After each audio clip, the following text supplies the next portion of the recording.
बताने वाली हूँ जिंदगी के 10 छुपे हैरत अंगेज राज। फ्रेंड्स, इसलिए आप मेरी पूरी वीडियो को देखिएगा, आपको मेरी वीडियो बहुत अच्छी लगेगी।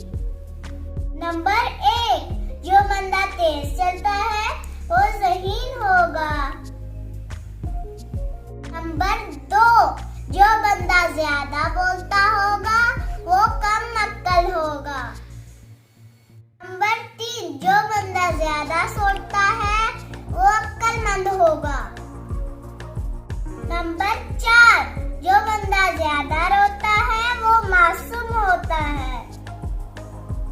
नंबर 5, जो बंदा ज्यादा मोटा होगा वो सुस्त होगा। नंबर 6, जो बंदा ज्यादा खामोश रहे वो कमाल का होगा। नंबर 7, जो निगाहें झुका कर चलता होगा वो नेक होगा।